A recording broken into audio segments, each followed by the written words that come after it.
मन कैसे रुके?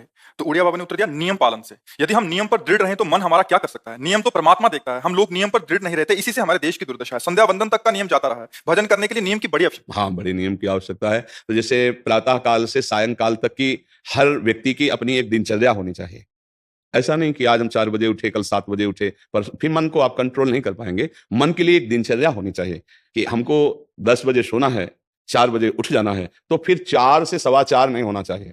4 बजे उठ जाना है, ऐसा नियम बना लें और उठ कर के हमको थोड़ी देर नाम जप करना है, थोड़ी देर हमें वाणी जी का गायन करना है, थोड़ी देर हमें ध्यान, एक अपनी दिनचर्या, फिर हम अपने संसार के कार्य के नियम, जो संसार के कार्य हैं, उनको भी करते हुए भगवान को समर्पित करें। जैसे जो पद में है, जो आपको राष्ट्र सेवा मिली है, जो आपको समाज सेवा के पद मिले हैं या आपको जो घर की सेवा के कार्य मिले हैं, उनमें बहुत धर्म पूर्वक आचरण होना चाहिए।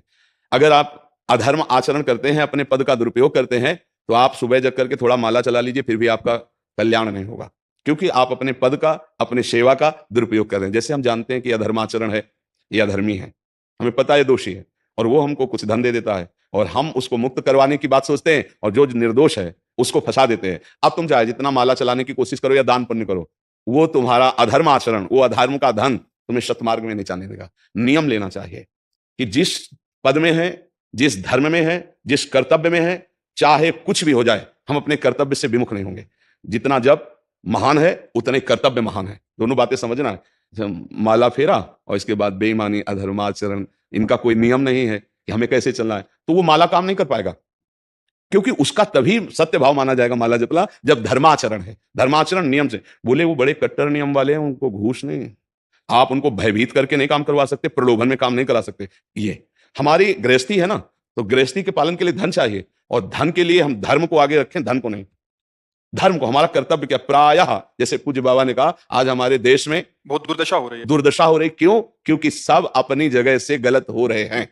अगर अपनी जगह हम ठीक रहे तो हमारी दुर्दशा नहीं होगी, हमारा भजन कम होगा, लेकिन हम धर्म से चल रहे हैं तो हम विजयी होंगे। हम भगवान को प्रसन्न कर सकते हैं, क्योंकि हमें जो कार्य मिला है वो भगवान का ही कार्य, सृष्टि भगवान का कार्य। जैसे नए बच्चे कुछ वकालत पढ़ रहे थे, तो यहाँ के प्रश्न किया था कि हम जानते हैं कि वो दोषी नहीं है, हम जानते हैं कि वो दोषी है, पर दोषी हमें पैसा दे रहा है, तो हम वकालत पढ़ी इसीलिए, हम उसको जिताएंगे, तो क्या कोई पाप है? तो उनका खुला पाप है।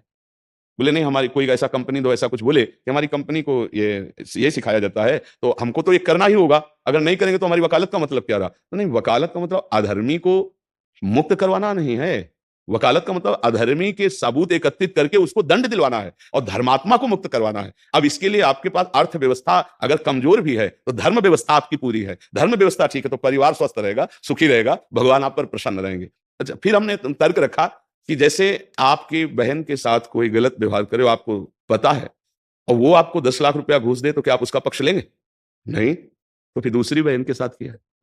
अब यहां विचार करना है ना, अपने भाई का अगर कत्ल किए हो, मुझे पता हो कि ये दोषी है, तो क्या हम पैसे से उसको मुक्त करने देंगे? लगेगा कि जान की बाजी लगा देंगे, तुम्हें हम ऐसे ही, एक गरीब आदमी की किसी ने हत्या की, तो आपका पक्ष बनता है। पर ये ज्ञान तो हाँ मिलेगा, बिना अध्यात्म के ये ज्ञान तो मिलेगा नहीं। ज्ञान तो इस बात का मिला कि कैसे पैसा कमाया जाए। अच्छा, वो पैसा यदि अधर्म से आया है तो आपकी दुर्दशा कर देगा, आपकी बुद्धि भ्रष्ट कर देगा। तो जो बाबा कह रहे हैं कि आज हमारे समाज की बड़ी दुर्दशा हो रही, उसका कारण यही है कि हमें अध्यात्म का ज्ञान नहीं, हमें धर्म का ज्ञान नहीं, और बड़ी बड़ी गलतियां हो जाती है। बिल्कुल पता है आदमी निर्दोष है, और हम धन के प्रभाव से उसको दंड दे देते हैं। वो दंडा भगवान जब आपको पलट कर देंगे तो आप सह नहीं पाओगे, उसका परिणाम बहुत बुरा होता है। तो इसलिए समाज को चाहिए अपने अपने कर्तव्य का पालन करते हुए एक नियमावली बना ले। जैसे कुछ दुकानों का नियम होता है कि वहां फिक्स रेट होता है, नहीं होता? वहां ये नहीं चलेगा कि कसम से कहते हैं कि तुम्हें हम अपना जान करके कि 100 रुपया मीटर ये मिला है, हम बिल्कुल मुनाफा नहीं ले रहे। नहीं, झूठ क्यों बोल रहे हो? दुकान खोले मुनाफा के लिए, झूठ क्यों बोल रहे हो? नहीं लेंगे मुनाफा, हम जितने का लाए हैं उससे मुनाफा लेंगे, पर 120 रुपया मीटर देंगे, कपड़ा बढ़िया है, नाप फिट है, इससे नीचे नहीं उतरेंगे, हमें सफाई देने की जरूरत नहीं है कि हम कसम खाते हैं या ऐसा। जानते हो ये बिजली है, दुकान है, नौकर लगे हैं, तो इसका मुनाफा लेने के लिए दुकान खोलें, कोई दान करने के लिए तो नहीं। तो सबको पता है मुनाफा लेगा, लेकिन एक फिक्स दाम, उससे 10-20 रुपया का मुनाफा लेकर के हम उसको बेच रहे हैं। लेकिन झूठ क्यों बोले? बोले झूठ के बिना धंधा नहीं चलता। नहीं, ऐसा नहीं है। अब असत्य बोलोगे तो उससे जो आपको मुनाफा मिलेगा वो आपकी बुद्धि भ्रष्ट करेगा, और सत्य है कि मुनाफा के लिए है वही चीज, और आप एक फिक्स रेट में दे रहे हैं, बढ़िया है। अब अगर आप कोई मिलावट करके भोजन सामग्री दे रहे हैं, आपको पता है, तो जो खाने वाले के हृदय में बैठे हुए भगवान है, वो तुम्हारे जीवन में मिलावट कर देंगे, तुम्हारा जीवन महान दुखमय हो जाएगा। ये कहां समझा जाता है? एक आदमी सिंथेटिक दूध बना रहा है, उससे कहो ये अपने बच्चे को पिला, नहीं पिलाएगा। फिर ये दूसरे का बच्चा जब पिएगा तो उसकी हालत क्या होगी? दूसरे शरीर में जाएगा तो हालत क्या होगी? वो केवल धन की बुद्धि रख रहा है। एक आदमी घी में केमिकल मिला रहा है, एक ऐसे अभक्ष्य पदार्थ मिला है, वो स्वयं नहीं खाएगा, लेकिन वो होटलों में भेजा जाएगा, हजारों लाखों लोग खाएंगे, बीमारी बढ़ेगी, उसको रुपया से मतलब है। ये चीज, ये दुर्दशा हर जगह धर्म का ज्ञान न होने के कारण फैल रही, नहीं फैल रही। एक मरीज बीमार है, असली दवाओं में पैसे ज्यादा है, नकली दवा लेकर के असली के दाम में बेच देना, उसको बिल्कुल फायदा ना होना, लेकिन परमात्मा देख रहा है, तुम जानते हो नकली दवा है, वो तो नहीं जानता बेचारा, ज्यादा पढ़े लिखे नहीं, किसान आदमी गांव का आया है, तुमने दे दिया और उसने पैसा दिया असली के। अब वो पैसा तुम्हारी बुद्धि भ्रष्ट करेगा, तुम्हारे परिवार में कलह पैदा करेगा और तुम्हारा पतन कर देगा। ऐसे हर डिपार्टमेंट में, हर विषय में यदि हम अपने धर्म से चले, अपने सत्य से चले और थोड़ा भी भजन होगा, वो आपको उत्तम गति प्रदान करेगा। पर ऐसा कहां समझ में आ रहा है? अध्यात्म के बिना भला ऐसा समझ में आएगा? तो इसीलिए कह रहे हैं हमारे देश की दुर्दशा हो रही। पूर्वजों में पहले यह था कि हमारा धर्म नहीं जाना चाहिए चाहे प्राण चले जाए, हमारा चरित्र नहीं जाना चाहिए चाहे सर्वस्व नष्ट हो जाए।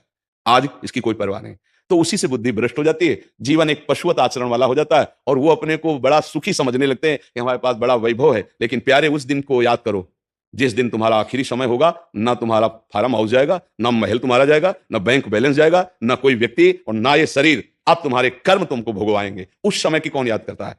अगर उस समय की याद हो तो भय लग जाए कि नहीं नहीं, पाप नहीं करूंगा, क्योंकि जाना यहां से। अच्छा, कब जाना कुछ पता नहीं है, किसी भी समय ट्रांसफर हो सकता है इस शरीर से। तो हमें लगता है कि महापुरुषों के जो वचन है कि हमें एक नियम से जीवन जीना चाहिए, धर्म पूर्वक जीवन जीना चाहिए, अपने कर्तव्य का पालन करना चाहिए। जो हमारे लिए कर्तव्य, आज प्रायः धन प्रधान बुद्धि होने के कारण कर्तव्य स्वाहा हो रहा है। एक विद्यालय में विद्यार्थी के लिए जो गुरु पद में बैठा, उसका क्या कर्तव्य है? वो अपने कर्तव्य को भूला हुआ है। भला छोटे छोटे विद्यार्थियों को, जिनकी नींव पूरे राष्ट्र सेवा में, समाज सेवा में बन सकते हैं, अगर उनको हम सही शिक्षा नहीं दी तो उनका पूरा जीवन बर्बाद हो जाएगा। अगर उनको हम गलत सपोर्ट कर दिए तो उनका पूरा जीवन बर्बाद, क्योंकि नया जीवन है।